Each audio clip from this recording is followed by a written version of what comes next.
Bom dia, queridos. Meu nome é Luiz Carlos, sou pastor da Igreja Vida Nova, no Jaguaré, em São Paulo, e quero compartilhar com vocês nessa manhã o Salmo 140, o Salmo de Davi, contra seus inimigos e as perfídias da vida. Diz o seguinte: livra-me, Senhor, do homem perverso, guarda-me do homem violento, cujo coração maquina iniquidades e vive forjando contendas. Aguçam a língua como a serpente, sobre os lábios tem veneno de áspide.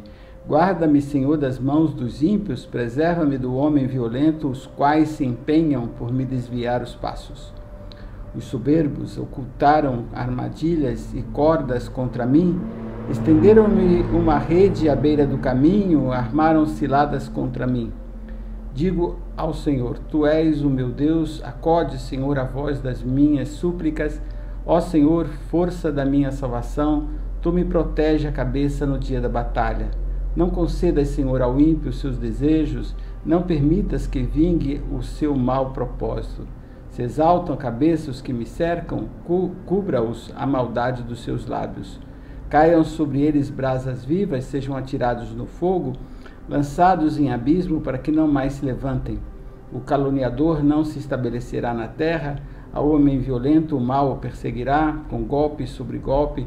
Sei que o Senhor manterá a causa do oprimido e o direito do necessitado. Assim os justos renderão graças ao seu nome e os retos habitarão em tua presença. Esse é mais um dos salmos que Davi se sente afligido, aflito, por causa das pessoas que se levantam contra ele. Possivelmente a gente não sabe em que tempo esse salmo foi escrito, se foi no tempo de Saul, se foi no tempo do reino, mas não importa, sempre haverá uma situação de dificuldade, e não só esse salmo, diversos outros refletem sobre isso, sobre as armadilhas que as pessoas montam, aqueles até muito próximos de nós, aqueles que estão sempre ao nosso lado muitas vezes e tentam desviar os nossos pés dos propósitos de Deus. E não faltam isso, não faltava isso naquela época e não falta nos dias de hoje. Pessoas cujo coração estão determinados e decididos a fazer aquilo que lhes parece correto, lhes parece justo, mas que no fundo não são. E o salmista aqui pede a Deus, pede por livramento, pede por socorro, e ainda coloca aquilo que ele gostaria, não que ele gostaria, mas o que efetivamente acontece com essas pessoas quando elas não buscam a vontade de Deus e os propósitos de Deus. E é bem difícil, bem complicado o que ele pede, mas no fundo ele coloca nas mãos do Senhor as decisões sobre o que melhor fazer com essas pessoas. Sendo ele rei, sendo ele o soberano daquela época, ele poderia, como rei, como governante, determinar o destino dessas pessoas. Mas ele prefere colocar isso nas mãos de Deus, ele prefere colocar isso diante do Senhor, porque a Bíblia diz que a vingança pertence ao Senhor e não a nós mesmos. E quantas vezes somos nós afligidos que queremos revidar, queremos retribuir o mal com o mal, e o Novo Testamento é muito claro, né, que a gente tem que retribuir o mal com o bem, orar pelo aquilo que nos persegue, andar milhas a mais, entregar aquilo que não foi pedido, exigido. Essa é a dinâmica da vida cristã, de você sofrer o agravo, de você sofrer a perda e deixar para que aquele outro que de alguma forma intenta contra a tua vida, talvez até prospere, ou seja bem sucedido nos seus propósitos.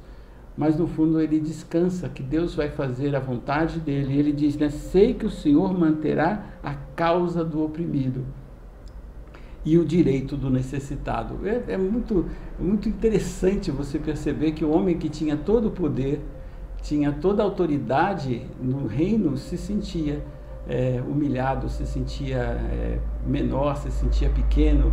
Essa era o constante do caráter de Davi. Ele só teve uma vez que ele se sentiu todo poderoso e por causa desse sentimento de todo poder causou problema com Betseba, e por isso quantos transtornos não adquiriu e não viveu como experiência ruim por aquele fato. E aprendeu a lição, porque constantemente ele vai dizer, né, sou humilde, eu preciso da tua ajuda, eu preciso do teu socorro, eu preciso da tua força, você é meu esconderijo, Imagina o rei precisar de um esconderijo. Essa era a dinâmica de Davi, da sua vida de dependência e de humildade.